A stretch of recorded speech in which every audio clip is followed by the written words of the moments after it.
La antigua Grecia es, junto con el cristianismo, el germen de la cultura occidental. Su historia se divide en cuatro periodos: Edad Oscura, Época Arcaica, Periodo Clásico y Periodo Helenístico. La civilización griega tiene su origen en la civilización cretense o minoica, de las islas de Creta, y la micénica de la ciudad de Micenas. Los cretenses ya construían palacios como el Palacio de Nosos, con grandes habitaciones, escaleras monumentales, jardines y almacenes para el legendario rey Minos. En cuanto a la cultura micénica, situada en el centro y sur de la península griega, podemos destacar que también fueron grandes constructores. El yacimiento arqueológico más importante es el de Micenas, con la Puerta de los Leones. Estos serenos formaron la primera cultura avanzada de lengua griega. Esta escritura fue bautizada recientemente como el Lineal B. Su economía era muy estructurada y dependían del comercio de productos como el aceite, lana, vino y esclavos. Se les considera los antepasados directos de los griegos. Cuando colapsa la civilización micénica, nos adentramos en la Edad Oscura. Se le llama así debido a las pocas fuentes y documentos que se han encontrado de este periodo.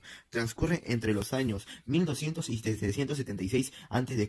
La Edad Oscura en el mundo griego significa el paso del bronce al hierro, la transición de lo prehelénico a lo helénico. Abarca lo sucedido durante los siglos que separan la descomposición del mundo micénico y la explosión del mundo heleno. Al finalizar la Edad Oscura, comienza la Edad arcaica, que va del 776 al 499 a.C., cuando los griegos necesitaron más tierras y consiguieron expandir sus territorios. Las tribus griegas fueron estableciéndose en Grecia continental y las islas del mar Egeo, en un primer estadio, para acabar conquistando Asia Menor y el sur de Italia y Sicilia, conocido como Magna Grecia. Estas tribus, siendo europeas, hablaban distintas variantes de la futura lengua griega, aparentada con la lengua micénica. Estos pueblos eran los aqueos, jonios, dorios, eolios y arcadios. En la época arcaica, la nobleza arrebató el poder a los reyes y se formaron las distintas ciudades-estado o polis: Atenas, Tebas, Esparta, Corintios, Argos, etc. La necesidad de encontrar nuevas tierras, el aumento demográfico y los conflictos sociales los llevaron a buscar nuevas colonias independientes, tanto como en el este como en el oeste. Esto supuso un enorme despegue económico. Aspectos que favorecieron la colonización fueron la aparición de los hoplitas o soldado de infantería griego, el progresivo uso de trireme, navío de 3 filas de remo,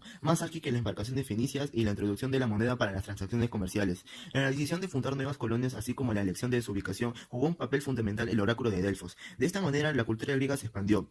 Aunque fuera de ciudades, estados independientes que aguerreaban entre sí, había un sentimiento de pertenencia a una misma cultura común y un sentimiento de unidad, ya que compartían una misma lengua. Tenían los mismos cultos y creencias, se reunían en las mismas celebraciones. Los romanos llamaron griegos a los habitantes de la antigua Grecia, aunque estos se llamaban a sí mismos helenos, y con el nombre de Hélade se conoce al territorio en el que se sentaron. Tras la época arcaica comienza la Edad Clásica, del 499 al 323 a.C. En este periodo ocurrieron las guerras médicas, una liga de pueblos griegos contra el temible imperio persa. Todo comenzó cuando las ciudades jonias de Grecia y Asia Menor se rebelaron contra el dominio persa. Muy pronto las demás ciudades formaron una confederación militar contra un ejército persa que estaba debajo del mando del rey Darío I, iniciándose la primera guerra médica. Esta guerra se saldó con una victoria griega. La guerra reanudó en el 480 a.C., bajo las órdenes del rey Jerjes, hijo de Darío. Los aliados griegos, con Esparta y Atenas a la cabeza, lograron vencer nuevamente al imperio persa. Famosas son las victorias griegas en Salamina y Platea, o la defensa heroica espartana del desfiladero de la Termópilas,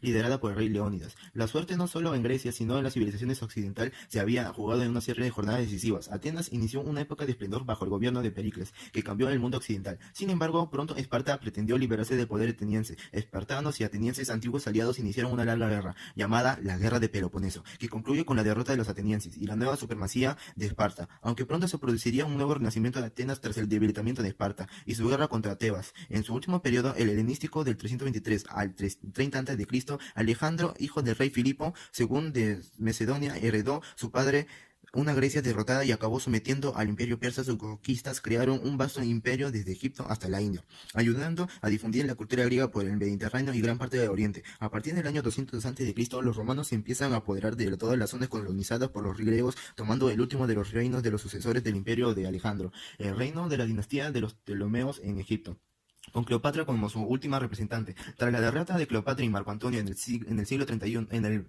año 31 a.C., por parte de tropas de Octavio, los romanos acabarían absorbiendo la herencia de la cultura griega. Las formas de gobierno de las polis griegas fueron muy dispares. Los modelos más conocidos y que ejercieron más influencia fueron los de Esparta y Atenas. Esparta era un pueblo guerrero con gran preparación militar, rígido y austero. Durante mucho tiempo hubo una diarquía, una forma de gobierno en la que dos reyes pertenecientes a las grandes familias espartanas regían sobre el pueblo. La contribución de Esparta a la cultura es más pobre que los atenienses. Atenas fue la ciudad más importante. Era una ciudad con mar que vivía de cara al comercio. El nombre de la ciudad viene de la diosa Atenea, Atenas significa hijo de Atenea. Según la mitología, Atenea era hija de Zeus. Atenea es la diosa de la sabiduría, pero también es una diosa protectora y combatiente. Se le suele representar con una lechuza. En Atenas nació el sistema político que hoy conocemos como la democracia, el gobierno del pueblo, la de forma más perfecta del gobierno. Si bien este sistema difiere en muchos aspectos del que conocemos actualmente, fue Pericles que sentó las bases de este gobierno democrático, pero en siglos anteriores la obra de legisladores como Solón y de tiranos como Pistrato y Clitense hizo posible que los ciudadanos atenienses participaran en la política, en estas políticas.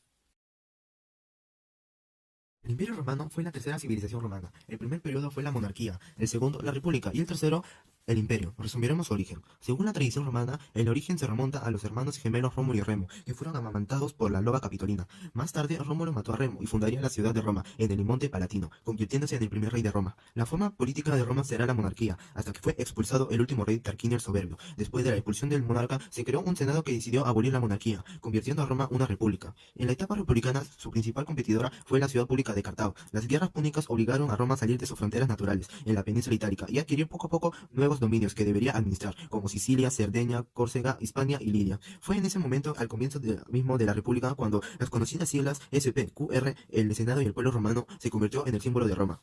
Roma se hizo con el control de la cuenca mediterránea. Los dominios se hicieron tan extensos que pronto fueron difícilmente gobernables por un senado incapaz de moverse de la capital, ni de tomar decisiones con rapidez. Así fue como surgieron personajes ambiciosos como el general Julio César, que no solo amplió los dominios de Roma conquistando la Galia, sino que desafió la autoridad del senado romano y reveló la importancia de poseer la autoridad sobre las tropas para obtener rédito político. Tras la guerra civil que lo enfrentó a Pompeyo y al senado, César se había erigido el mandatario absoluto de Roma y se había hecho nombrar dictator perpetuus. Tal asodia no agradó a los miembros conservadores del senado romano, que conspiraron contra él y lo asesinaron durante los isus de marzo, dentro del propio senado, lo que suponía el restablecimiento de la república, cuyo retomo, sin embargo, sería efímero.